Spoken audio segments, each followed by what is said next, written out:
So again, this is the introduction. As the tradition of Dzogchen has gained ground in the West, it appears to have produced two quite distinct responses. At best, a recognition of the natural state of being, the nature of mind as known in direct experience of it, is induced. For all the fanciness that Keith Dalman uses, I would not say the nature of mind is known as direct experience of it is induced. I don't believe you can induce, but maybe I'm missing some of the definition of that word. But induce means that you can create it into being. You can make it come into being. And the word experience is not my favorite because you actually realize, you start to see the nature of mind, whether it's your natural equipoise, whether it's uh, the dimension of your mind outside of thoughts, what we call awareness. These are things to be realized, and you can actually find them, locate yourself into them. You don't need to create them. Every single one of your experiences is within awareness, so you don't have an experience of awareness, you have experience within awareness. So, taking the position of consequence, yanking themselves up by their own bootstraps, as it were, it happens, don't we influence it happening? No. that would be like saying clouds influence your recognition of the sky. Like the clouds can make that sky happen or not. No, they're either out of the way so you can see the sky. So maybe conventionally we can say you can stabilize your mind, but you're not making a realization happening. You're just clearing clouds for the realization. So the most I would, since I'm kind of strict about this, the most I would say that we make happen is we clear our own mind enough so we can have a realization of what's already happening, so to speak. Yeah. And we don't need to get too picky, but I just want to keep everybody in the right kind of positioning here because, like I've mentioned many times, growing up as a Nyingma Buddhist, I've seen way too many people get caught up in fabricating when it comes to Dzogchen. Fabrication is related to cause and effect and the 12 links of dependent origination. It doesn't have any place in Dzogchen. If anything, a fabrication is beginning to peel away.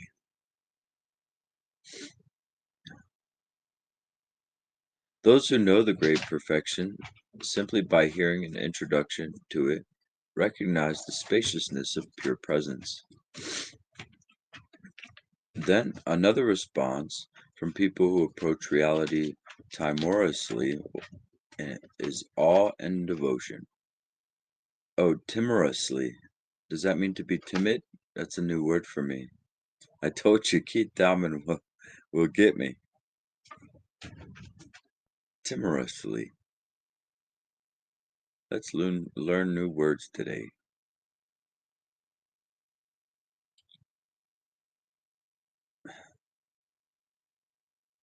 All right, well, I looked at a new word for me as well. Well, we'll look it up next time. Okay, it is related to timid. All right. So if you're approaching the Dharma in a kind of timid way. So they meet the lineage holding lamas like petitioners in the court of an oriental despot, knocking their heads on the floor, begging for a crumb from the high table. Then transported to the high level of radiance through the Lama's grace, they supplicate, basks in splendor until the moment arrives to return to the source for more. You can just let's do chunks. Just move the whole chunk. Yeah, thank you. The first response enables and enacts the immediate recognition of radical Dzogchen while the second reaction is a precursor of the gradual path of latter day, elaborate, or cultural Dzogchen. I remember this is exactly what I didn't appreciate about Keith Dowman. I've never seen these two distinctions in Dzogchen. I mean, I get what he's saying. One is, I suppose, to get pointed to the Lama. Let's scroll back up. I really want to see what he's even talking about here. So he's trying to make a very elegant kind of metaphor here, but what's the first one? Let's go. The first response enables and enacts immediate recognition radical. Let's go back up to the first. I'm trying to figure out the first. I know what the second is. You have to go. Yeah. Okay, here we go.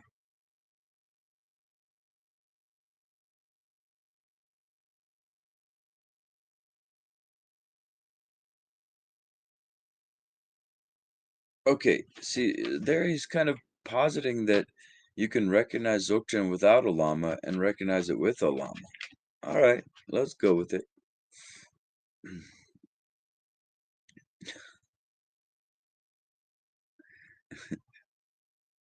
I'm gonna pull myself up by the bootstraps and read this, okay? The first response enables and enacts the immediate recognition of radical Dzogchen. By the way, that is something that Keith invented is this idea of radical Dzogchen, and I think Dzogchen's radical, so that's pretty cool. The first relies upon existential experience and the precepts of Ati Yoga contained in the ancient texts, and the second depends upon a relationship with a father guru. Wow. Okay, let's just say ancestral guru, so we don't get the patriarchal bias in there. Upon Mahayoga meditation practice and the religious life. In the first case, an assumption is made that the non dual awareness of pure presence is the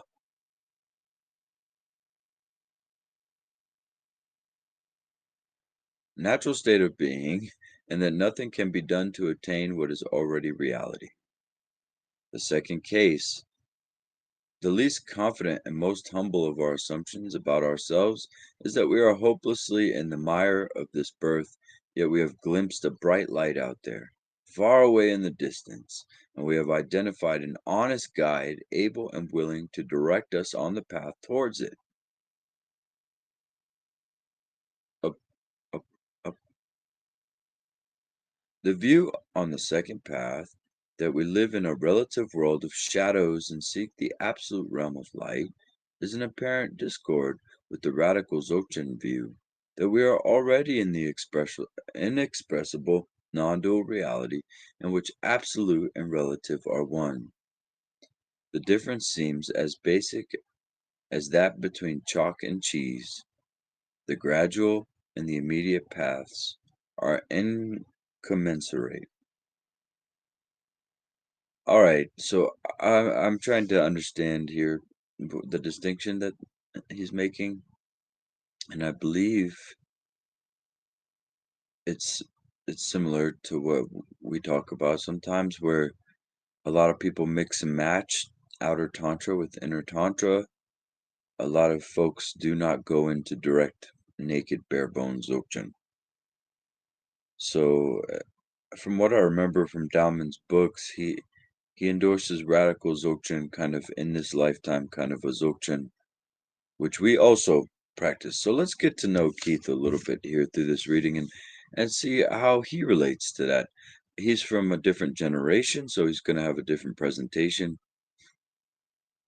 Already, I'm not totally vibing with his presentation.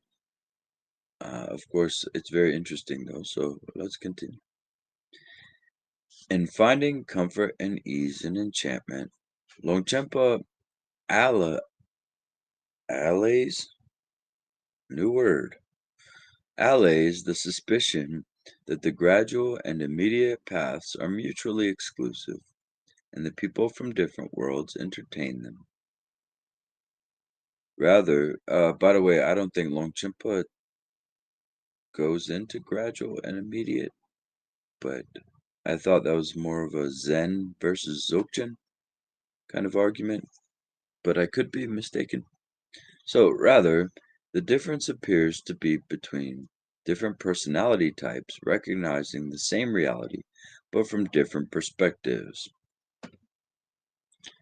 Diminish or put. Oh, thank you.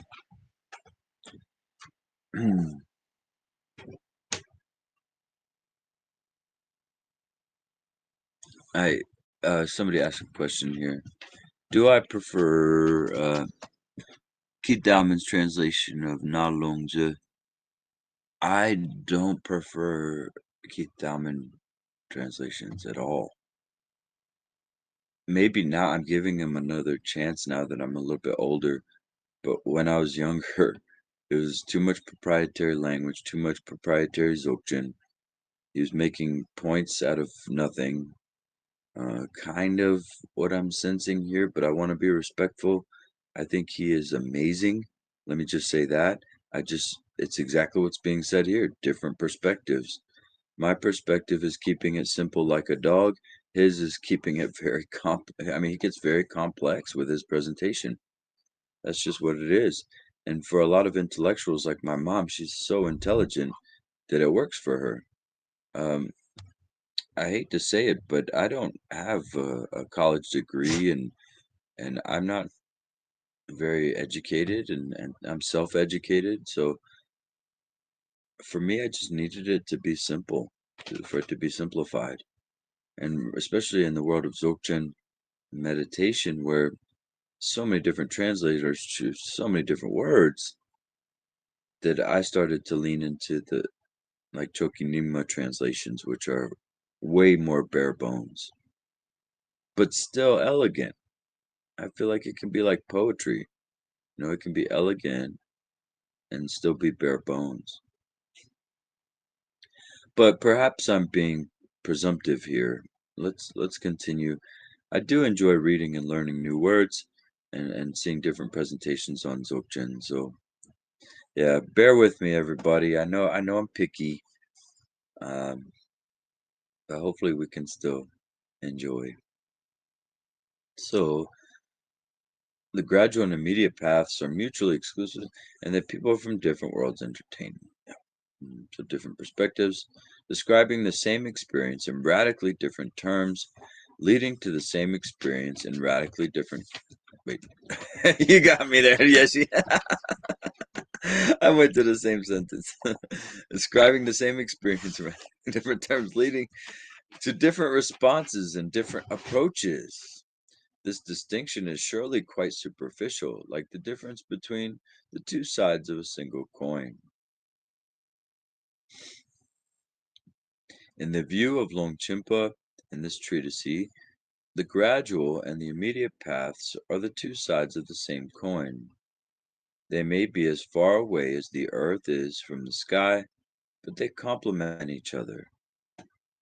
If Mahayoga, with its elaborate ritual meditation practices of visualization and recitation, is taken as the method of partial fulfillment of the goal of the gradual path, and Hatha Yoga is seen as a source of the precepts of immediate realization, then likewise Mahayoga and Hatha Yoga complement each other, and on the graduated path may be performed either in series or in parallel.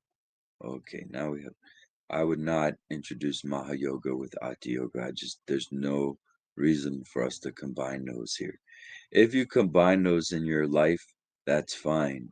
In the Mo Sangha, we don't uh, take that approach, okay? Mahayoga is the seventh dhyana.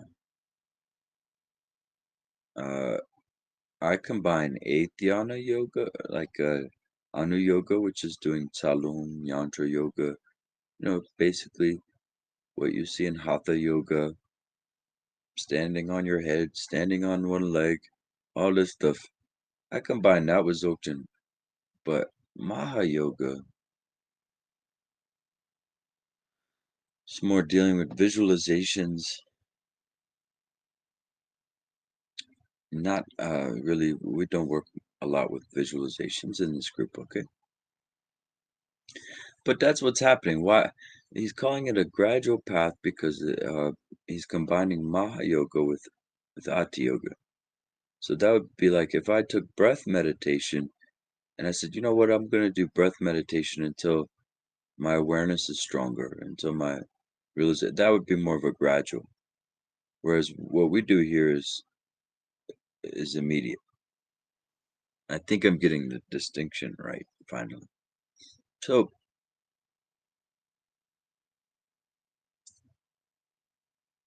and the radical view. In this introduction, I've tried to highlight the Ati Yoga aspect. The admission of the unity of gradual and immediate allows the humility to admit to feet of clay and to the function of purification. Wait, I'm just going to read that sentence again. The admission of the unity of gradual and immediate allows the humility to admit to feet of clay and to function of purification. Does that sentence make sense to anybody? Okay. It also allows the it also allows the confidence based in the undeniable existential experience of Gaurav Dorje's first incisive precept that is conducive to maintenance of the secret praxis of Ma. Wow, bro.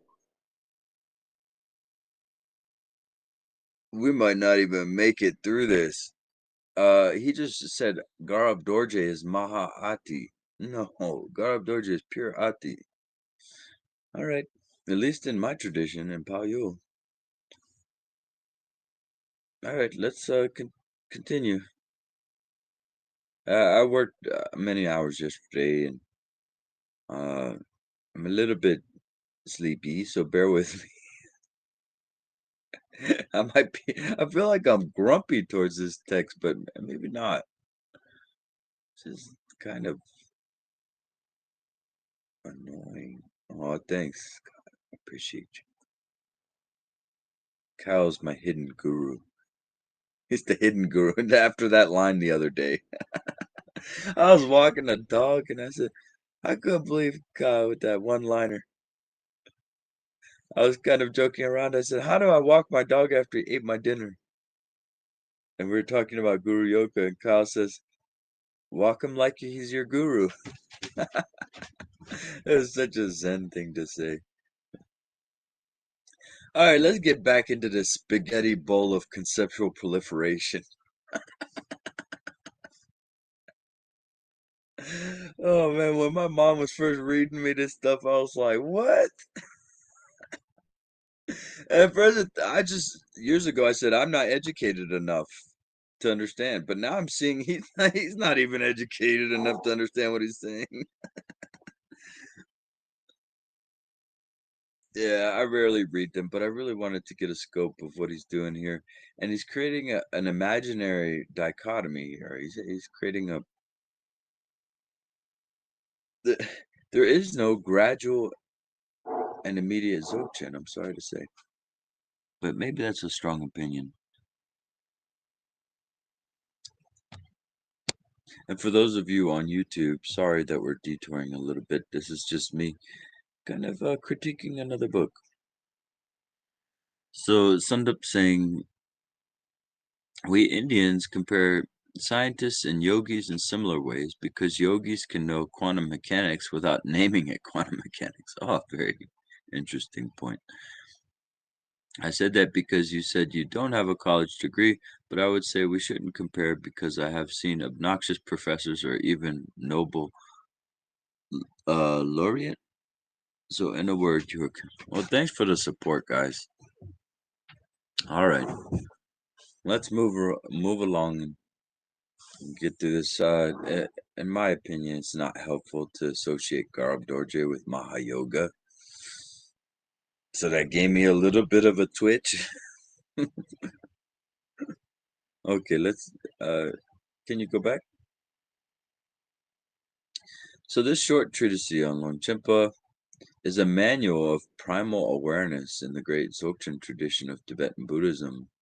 It provides the precepts that may instantly illuminate the Buddha reality that is our ordinary everyday experience.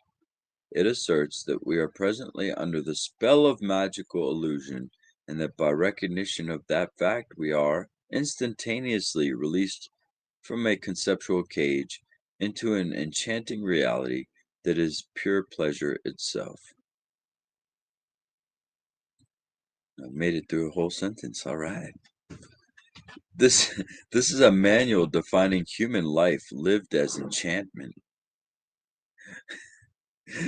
where the ignorance of delusory samsara proves to be the insight into the great perfection of illusion. We begin in the heat of desirous attachment to our egoistic selves, and merely the recognition of our deluded condition, chilled out in the birthless and deathless space of reality, we find respite and release in the magical display of our everyday life. By the way, if you catch me saying mispronouncing a word, feel free to throw it in the chat. All right, I'll do my best. Okay, moving on. The working title of this book has been Chilling Out in Enchantment. I like that. Hey, we should use that one.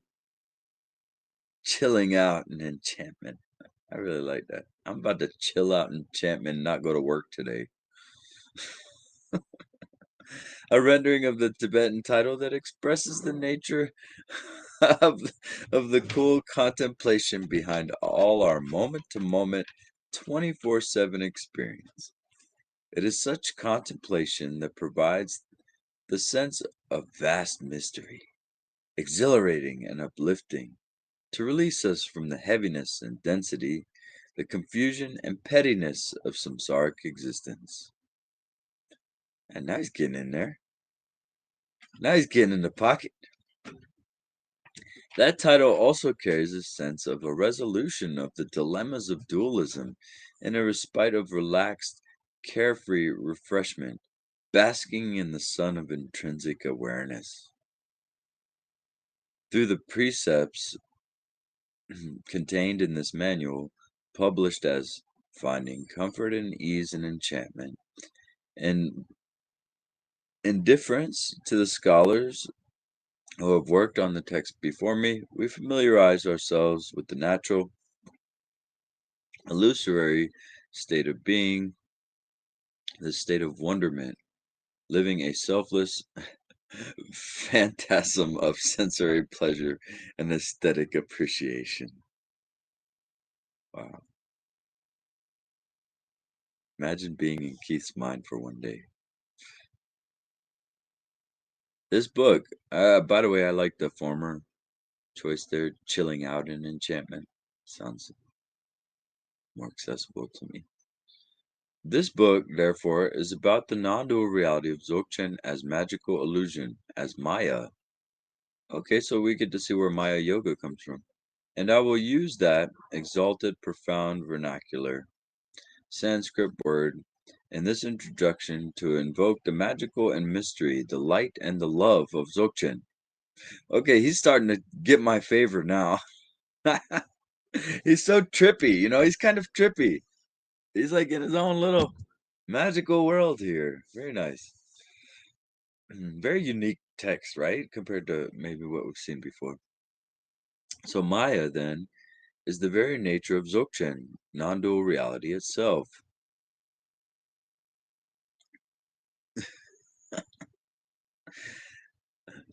So in finding comfort, let's say, in chilling out in enchantment, the Tibetan master Longchenpa, a second Buddha, in 8 chapters of high Tibetan poetry, elucidates and invokes that reality while exhorting us to recognize the immanence through the Dzogchen precepts of Ati Yoga.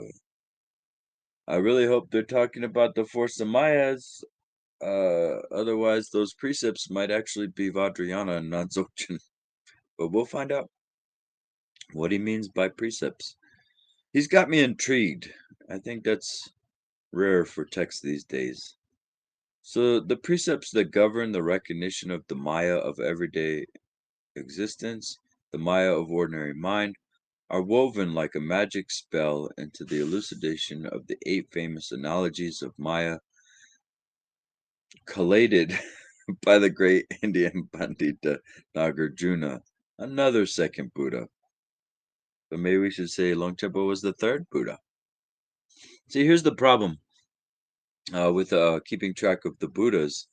There are Buddhas that end up being very well known, and they're considered part of a certain list of Buddhas. And then there are regular Buddhas that are less well known. Like many lamas we can consider Buddhas. Garchen Rinpoche, Thich Nhat Hanh. Excuse me, let me let the dog here. Come on, puppies. So there are different criteria for classifying Buddhas, and um, one thing that differs us a little bit, hi, hi, from some of the other traditions is that we're not scared to admit that Buddha Shakyamuni taught Buddhism so people could wake up and be enlightened and be liberated. And he gave 84,000 teachings so that actually happens. Believe it or not, some traditions, they say only Buddha Shakyamuni could get enlightened. And then some others will say only Nagarjuna and Longchenpa were enlightened. Well, what's the point of all these teachings being given to sentient beings if none of us can get enlightened, right? So that's a misunderstanding. It's just like Tulku Organ Rinpoche said in the beginning of that book, repeating the words of the Buddha, many beings have been liberated. It's only natural. Why would we even be on this path if nobody's being liberated? So all our experience of this life is like last night's dream. It is like a magic show of an ineffable master magician. What's the matter, buddy? What is it? Excuse me 1 second again. Yeah, well, pure perception is a whole other matter. Actually, that's another context to how we define Buddhas, because you're right. That's a great point. We can also define them in that way of seeing all beings as Buddhas. So who's who then is a- awakened out of their dream would be how we define a Buddha. So maybe I'm sleeping, I'm in samsara, and Buddha Shakyamuni is awake. Well, yes, I'm a Buddha, but I'm sleeping still. I haven't realized my Buddha, my enlightenment, my Buddha nature. So all our experience of life is like last night's dream. Yep. Magic show. It is like an optical illusion. It is like a mirage in the desert. It is like the reflection of the moon and water. It is like an echo reverberating between mountain crags. Crags? Probably crags, right? New word. It is like a cloud land, which we call the city of Gandharavas, like a water moon. Oh, yeah, these are the eight similes. Mm-hmm. Okay, so maybe crags means valleys, right? Mountain valleys, crags. So it is like a cloud land. That usually when you hear that Gandharavas, they're referring to this city in the clouds that apparently a lot of people used to see, and some still do. And it is like an apparitional emanation, like a phantom or a ghost.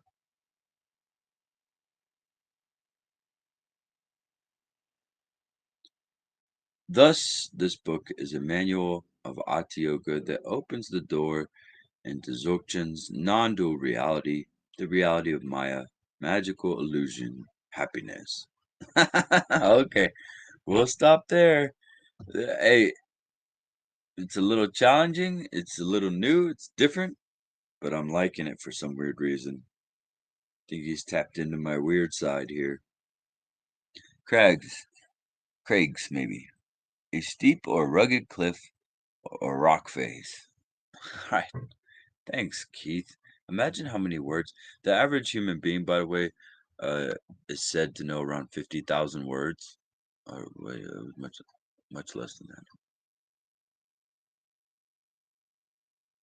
Was that the right number? Oh, I might have forgot that stat. But anyway, Keith Diamond seems to have a lot more in his library. Crag. Oh, it is Crag. Okay. Let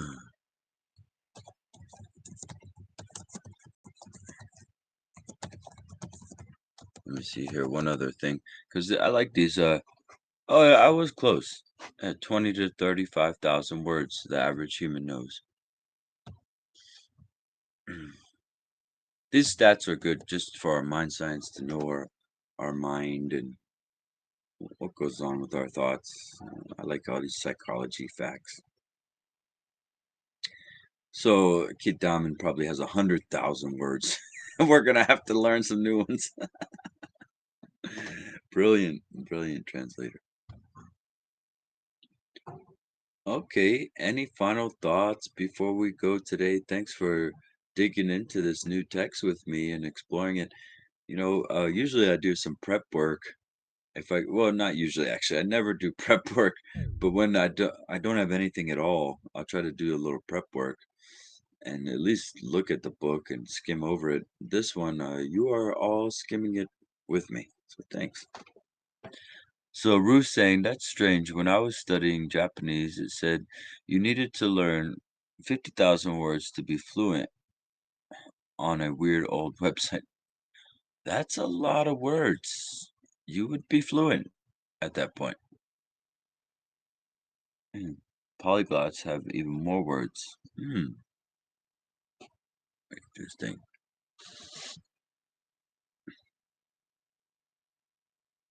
I mean, I imagine this is just like a lot of psychology stats where it varies. For example, the Fred Luskin Stanford stat that I use a lot, where we have about 60,000 thoughts per day.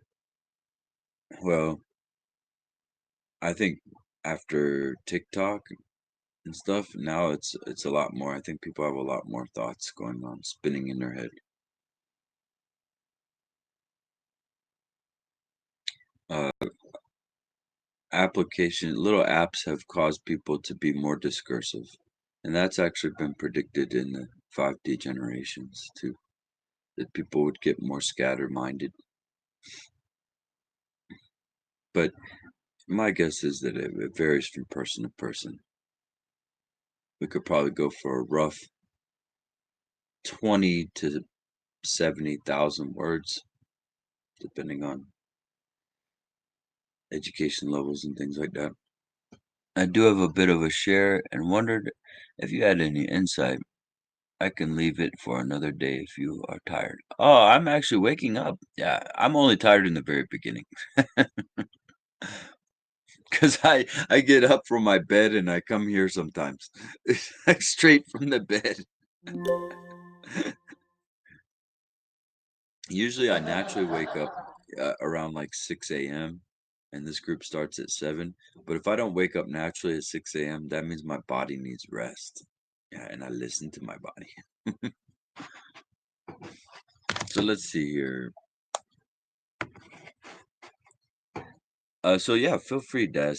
Um, yes, you're also saying, for instance, very common for Japanese people to say a word and then refer to how it is written to clarify what they really mean. Oh, interesting. So, it's okay if I read this out loud to everybody? Get a little closer here. I've been provoking desire and seeing this energy that goes towards the object of desire. Mhm. This movement of the feeling of desire has a sense feeling of lack of the energy looking for completion into the object. It's funny to see this labeling lack of completion rather than just the pure experience. There is a quality of depth between the movement and object, the movement trying to find completion in the object. Huh, very good. Very good awareness. The object being further away than the object, almost like the focusing of one over the other creates the illusion of depth. Hmm, interesting. It made me reflect on the enlightened qualities, don't have any particular insights, but wondered if this shared created something for you to comment on. Yeah, just that that's very interesting awareness there that you're having, kind of awareness of the mind. And I think that's exactly what we need to be doing. We'll notice more and more nuances of our mind that are quite fascinating. Uh,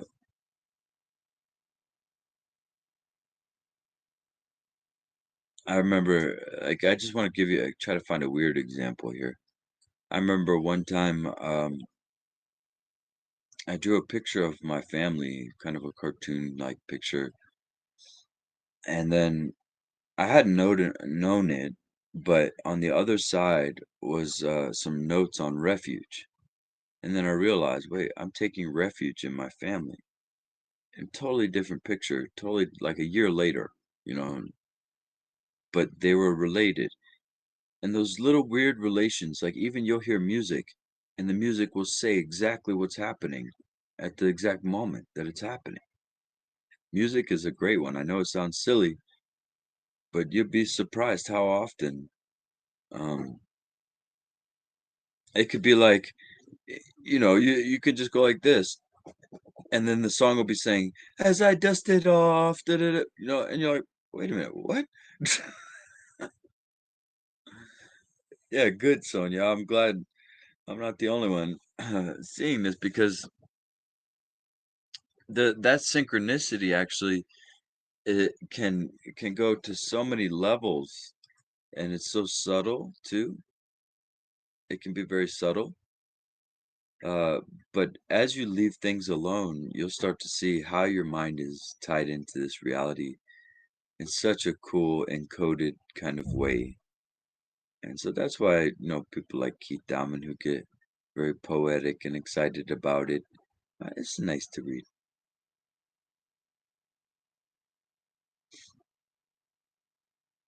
Okay, any other comments, sharing, questions today?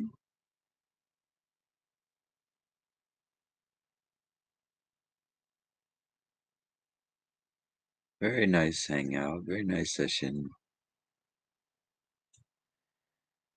You all may not know it, but you know, just by spending 10 minutes a day, uh, oh, thank you, Sunda.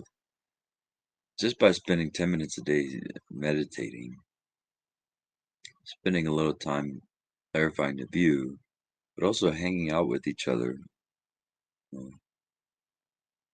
it's truly beautiful. Oh, yeah. Sunda, I think you're missing a few hundred languages there.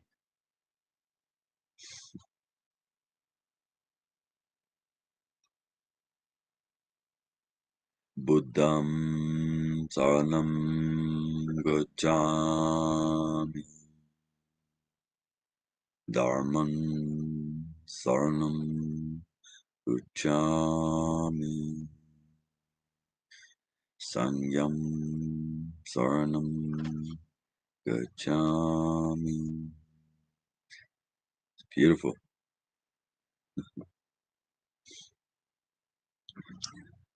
Sanskrit has a resonance to it, doesn't it, compared to other languages? These dogs today are just on it. So, Ruth I've been analyzing the text of the way of abiding for a bit now. I've been seeing it as seemingly of a graph, a movement that is like a dialectic where all is ultimately no different nor different than the other. Hmm. Yeah, but in the way of abiding, it recommends not analyzing. So be careful. Okay.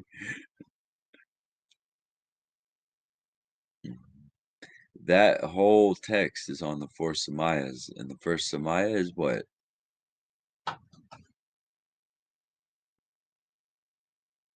Mo Sangyam Saranam Gacchami.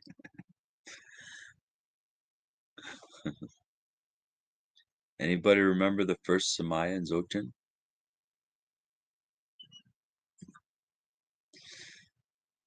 Thank you. Ineffability. Hold on. What are you guys doing today? You're interrupting the Dharma time. Umbenzo Sadohum.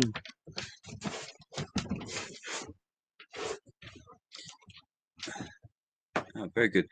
I would define Dzogchen proper, bare bones, true radical Dzogchen as the four Samayas. Getting used to more and more of just letting it be.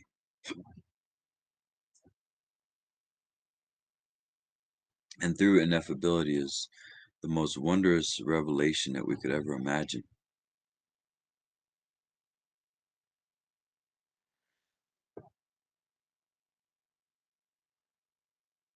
Hmm. Yeah, maybe, and there's nothing wrong with taking philosophical looks at it, right? But yeah, but the thing is, you guys are also good. When we talk about this stuff, you don't take it personally. You entertain different views. Like I think it was Aristotle, right? Said it's a mark of an intelligent mind to be able to entertain something without accepting it. And that's what we need. Conceptualization is one hell of a drug. I think Dignaga said something like that. Dignaga says it's the ultimate non-recognition of awareness. Isn't that interesting?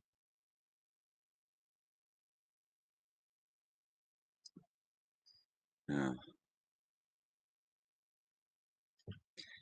I had a very analytical, pondering mind, personally. Although I may not have a formal education, I dive into a lot of different books and stuff like that. And there was a point where I fought. I've had people come in here and fight me about conceptualization. We need it. In the past 2 years of me doing Dzogchen, this group has been around for around 11 years, but I wasn't asked to teach Dzogchen until about probably 2 years ago or so. And just in those 2 years, I've had two people get very upset when I told them concepts take the back door in Dzogchen. I think I also probably got upset a long time ago about that because I loved my concepts. But here's the kicker. You can still use concepts and you can use them much better when you're coming from awareness rather than from within the concepts. If you're creating concepts within concepts, that's where you start to go into this vortex of proliferation that really can cause us to have a headache. I feel it's important to recognize the direct opposites of the four samayas for the provisional mind of language, atomism, wait, atomisticism, causality, and mindless separation. Well, in Yanas 1 through 8, you're recognizing the direct opposites. See, that's why I present Dzogchen the way I do, because I feel like we spent way too much time on the previous Yanas and not enough time on actual Dzogchen. And when you consider how much time we kind of have in this world, there's no time. You gotta go right into Dzogchen, really.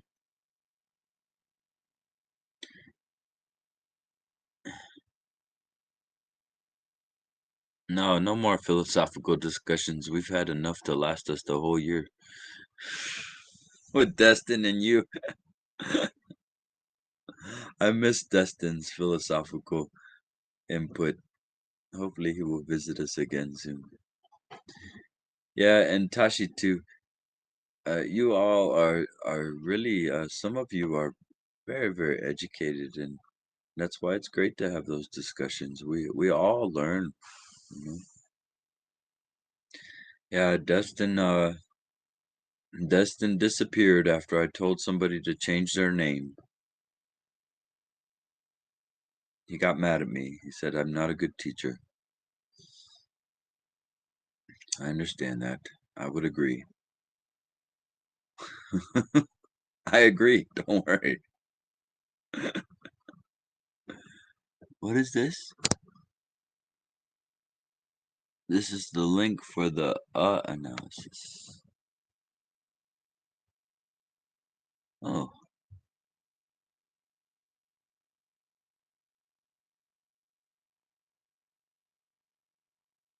did you make this, Rue?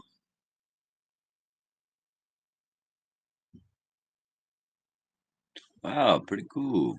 Yeah, send up if you have a question. Chime on in here.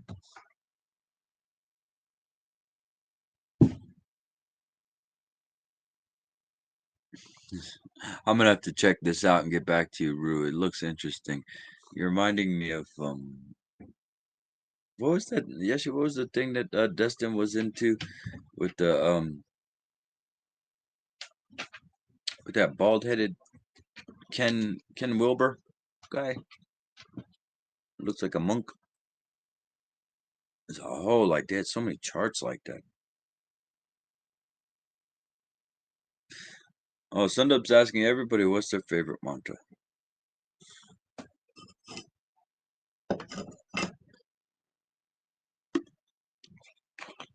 Anyway, Ken Wilber, yeah, he might be interesting, Rue, if you haven't heard of him.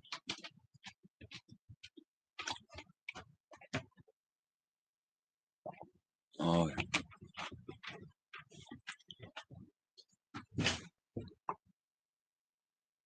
well, different mantras are used in different circumstances, so I don't know if there's a favorite.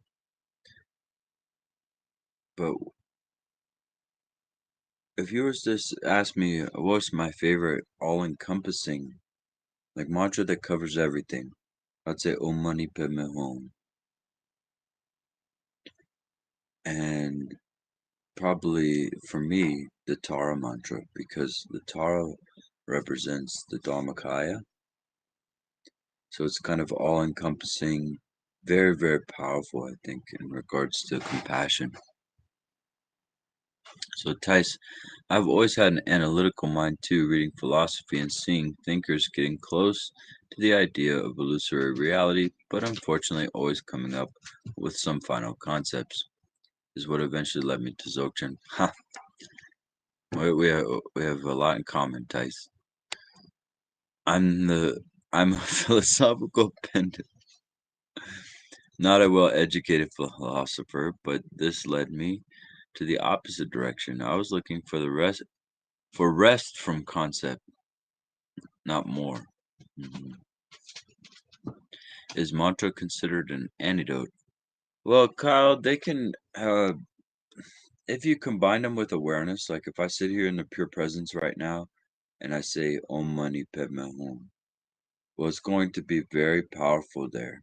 Or if I say uh, 100 syllable mantra, like Om Benza Sado Hum, purification, if we do like a purification mantra like Vajrasattva, then I do think it can complement your Dzogchen.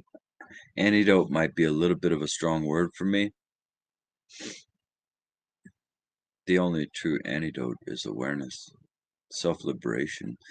The problems are their own antidotes in Dzogchen. But yeah, I personally favor mantras, as many of you know.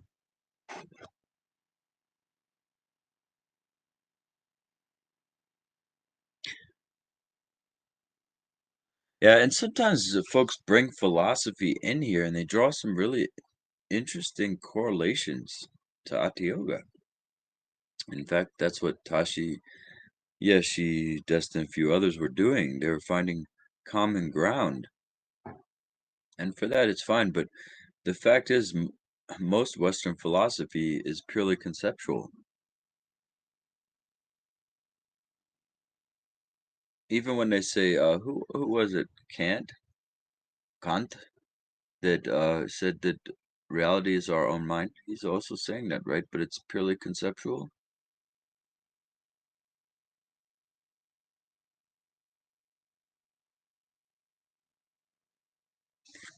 Very good, Kyle. who is the one that posited that? Was it Kant?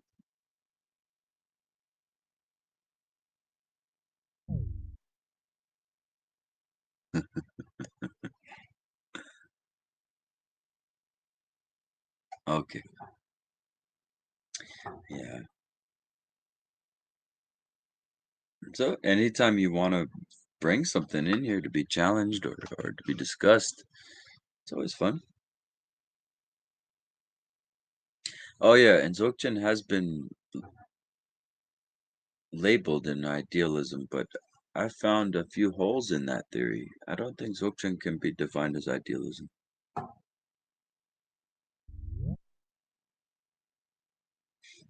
Mm,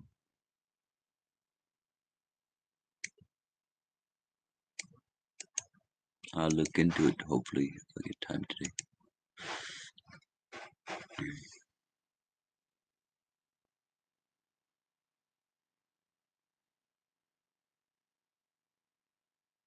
Oh, I see.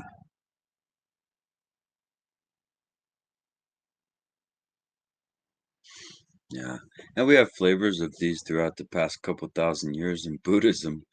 And it seemed like the Western philosophers just constantly hijacked Indian philosophers or even Middle Eastern philosophers.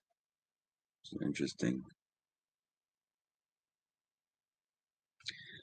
Okay, well, it's time to walk the doggy. Well, thank you so much for this little hangout today. Starting my day with all you guys is always wonderful. And remember, you're invited to share. As you're kind of going along the path. If you have questions, inquiries about other teachers, resources, yeah, you're always welcome to share here. I'm deeply grateful for all of your presence, practice. Please stay in the pocket. You're doing really wonderful right now, and you're very, very lucky. We're actually getting freedom from our mind rather than being enslaved to it constantly. So this is really great. Yeah, thank you, thank you. Okay, so these sessions are considered very, very powerful traditionally, whether it's by creating merit or just by powerful in Dzogchen, for the benefit of beings around us. So let's do a dedication of merit. We'll do silent dedication, okay?